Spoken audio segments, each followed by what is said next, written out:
सभी बच्चों को इस चैनल पे स्वागत है। बच्चे आज की इस वीडियो में बिहार बोर्ड क्लास 6 का बच्चे सामाजिक आर्थिक एवं राजनीतिक जीवन जो बुक है बच्चे वहां से चैप्टर 6 है स्थानीय सरकार। स्थानीय सरकार जो पाठ है बच्चे, इस पाठ में बच्चे पेज में तथा अभ्यास प्रश्न, इन दोनों प्रश्नों को बच्चे हम उत्तर बताने वाले हैं, क्योंकि बच्चे यहाँ पर आपको पेज में भी प्रश्न दिए जाते हैं और प्यारे बच्चे अभ्यास प्रश्न भी दिए जाते हैं। तो बच्चे आप लोग कॉपी और पेन को निकाल लीजिए और प्यारे बच्चे आप लोग चैप्टर 1 से लेकर के और चैप्टर 5 तक आप लोग वीडियो नहीं देखे हैं ना, तो जाइए इस वीडियो की डिस्क्रिप्शन बॉक्स में बच्चे प्ले लिस्ट का लिंक डाल दिए हैं, आप लोग वहां से देख लीजिएगा प्यारे बच्चे। तो प्यारे बच्चे चलिए देखते हैं पहला क्वेश्चन। तो देखिए प्यारे बच्चे अगर हम बात करें तो बच्चे आपका यहाँ पर बच्चे 61 पेज में एक भी प्रश्न नहीं दिया गया है। प्यारे बच्चे थोड़ा सा और आगे आइएगा तो 62 में भी एक भी प्रश्न प्यारे बच्चे नहीं दिया गया है। प्यारे बच्चे देखिए 63 पेज में आइएगा प्यारे बच्चे, तो यहाँ 2 प्रश्न मिल जाएगा बच्चे, जिसमें से बच्चे आपका सबसे पहला प्रश्न प्यारे बच्चे होता है, संजना की बहन जिसकी उम्र 22 वर्ष है, शादी के बाद पास के गांव में रहती है, क्या उसका नाम मतदान सूची में लिखा जाएगा? बहुत ही प्यारा क्वेश्चन है बच्चे, आइए इस प्रश्न को हम उत्तर बताते हैं। तो प्यारे बच्चे इस प्रश्न का उत्तर हो जाएगा, संजना की बहन जिस गांव में जन्म ली है उस गांव की मतदाता सूची में नाम नहीं लिखा जाएगा। मतलब समझ रहे ना, संजना की जो बहन है जिस गांव में वो जन्म ली है ना, उस गांव में क्या है, उसकी मतदाता में बच्चे मतदाता सूची में उसका नाम नहीं लिखा जाएगा।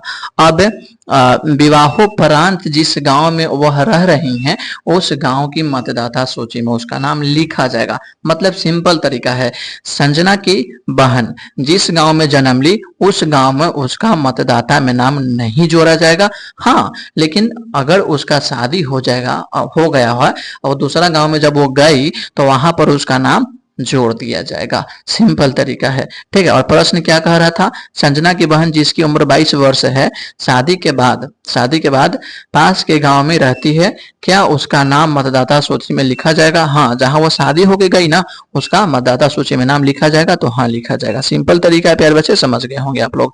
अब उसके बाद बच्चे देखिए उसमें 2 क्वेश्चन दिया गया था बच्चे, जिसमें से दूसरा क्वेश्चन होता है, मतदाता सूची की आवश्यकता क्यों होती है?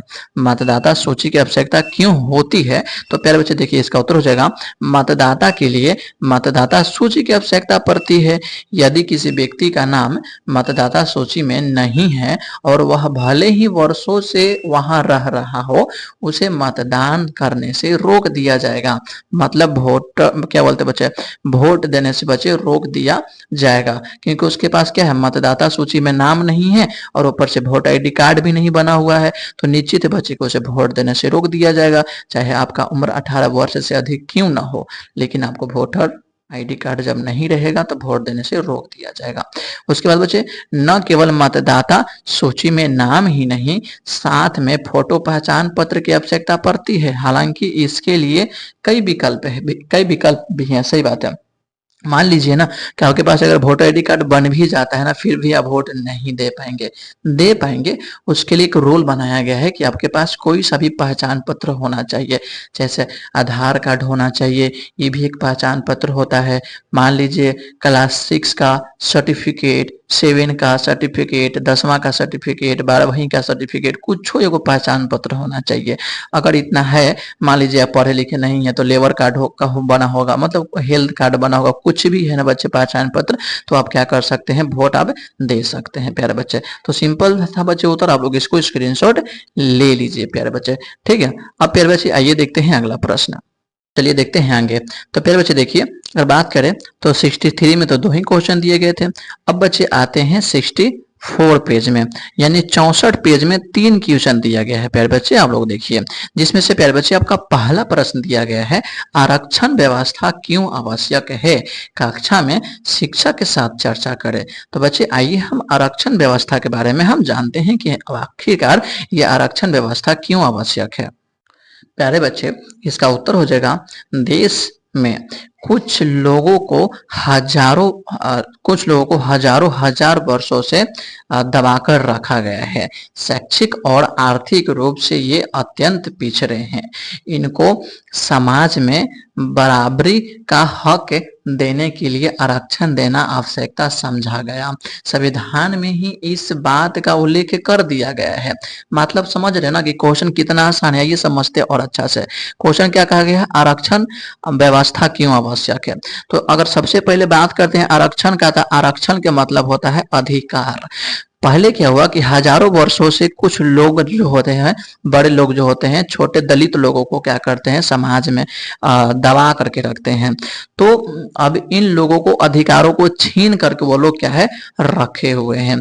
तो क्या है ना कि इन लोगों के अधिकारों के लिए आरक्षण की व्यवस्था जरूरी है, क्योंकि जब इनको आरक्षण नहीं मिलेगा तो ये आर्थिक रूप से पीछे दिखते हैं, मतलब पीछे कर दिए जाएंगे, और शैक्षिक रूप से मतलब पढ़ाई लिखाई में भी इनको पीछे कर दिया जाएगा अगर इनको आरक्षण नहीं दिया जाएगा प्यारे बच्चे। तो ठीक है, तो इसीलिए इन लोगों के लिए आरक्षण बहुत जरूरी है, क्योंकि आरक्षण अगर नहीं मिलेगा तो दबा करके फिर से समाज में इनको रखा जाएगा। और ये सारा का सारा बात उल्लेख किया गया है संविधान के अंदर।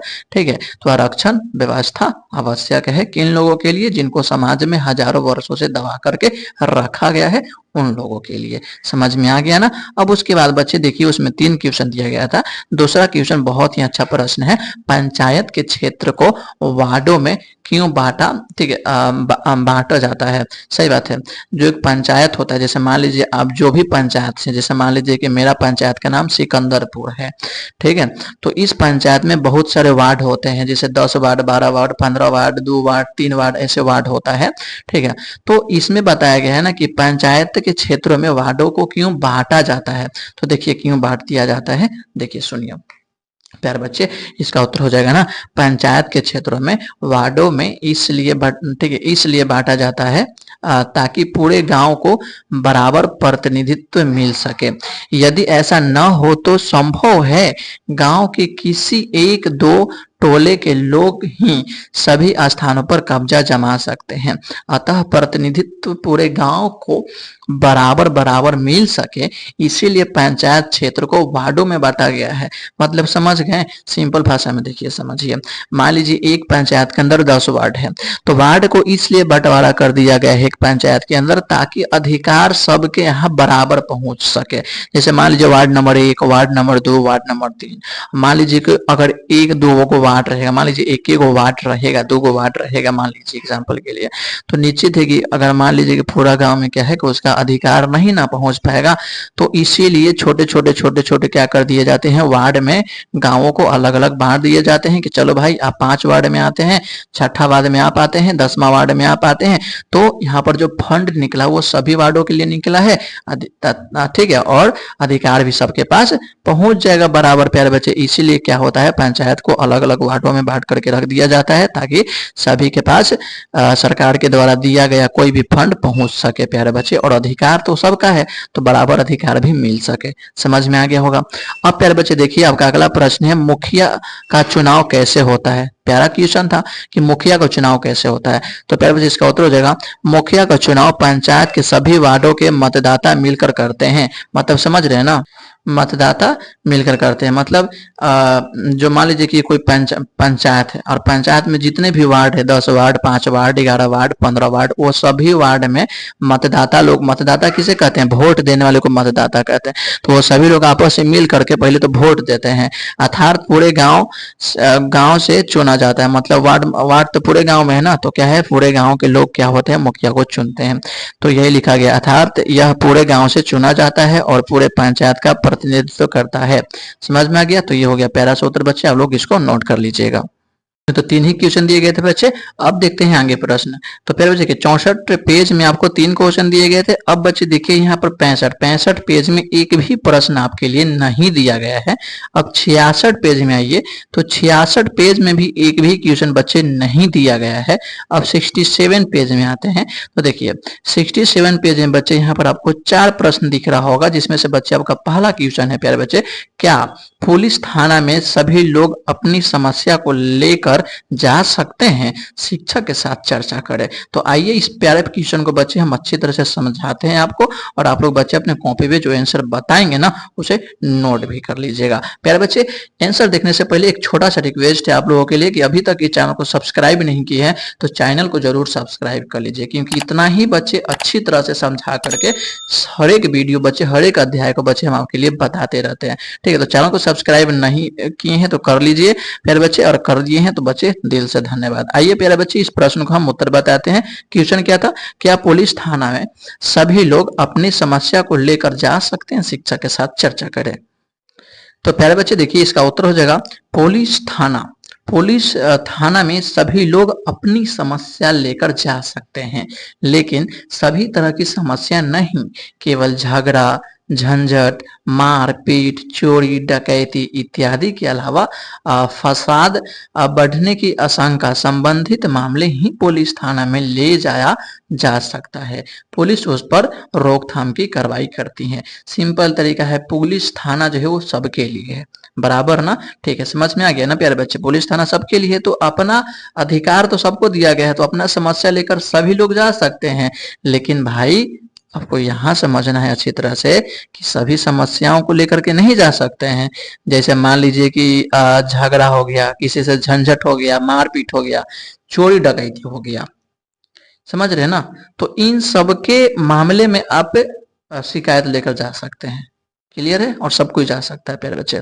अब उसके बाद बच्चे आपका अगला प्रश्न है, क्या प्रकाश, मोहन तथा राम जी के विवादों को सुलझाने का और कोई तरीका हो सकता था? तो प्यारे बच्चे हाँ, हो सकता था। हाँ, इस विवाद को ग्राम पंचायत में ले जाया जा सकता था, या गांव के कुछ गणमान्य लोगों से पंचायती कराया जा सकता था। बहुत ही सिंपल है।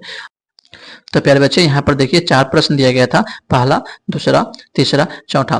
तो प्यारे बच्चे 2 क्वेश्चन का मैंने उत्तर बता दिया है।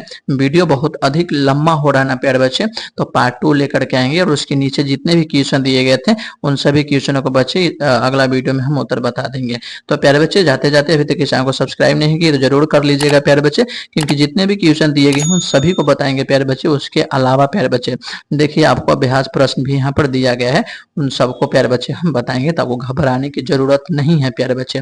ठीक है, अगर आप लोग को बहुत जल्दी है प्यारे बच्चे तो देखिए, आज से 1 साल पहले वीडियो हम लोग बनाकर अपलोड किए हैं, वहां पर बहुत अच्छा प्यार मिला है, जाकर के आप लोग उसको भी देख लीजिए। उसका प्लेलिस्ट अलग बना हुआ है प्यारे बच्चे, उसमें आपको सारा वीडियो मिल जाएगा, क्योंकि उसमें सब कुछ इसमें बता दिए हैं प्यारे बच्चे, अगर आपको जल्दी है तो। नहीं तो पूरा डिटेल में अगर समझना है प्यारे बच्चे तो आपको इंतजार करना होगा कल भर। ठीक है, क्योंकि मैं बच्चे प्रतिदिन वीडियो अपलोड करता हूँ, तो अगला पार्ट का वीडियो जल्द ही अपलोड हो जाएगा प्यारे बच्चे। ठीक है, फिर से मिलेंगे अगला अध्याय के साथ। इसमें जितने क्वेश्चन बचे हुए उन सभी प्रश्नों को उत्तर लेकर के आ रहे हैं। ठीक है, अगले वीडियो में। आज के लिए इतना ही। जय हिंद।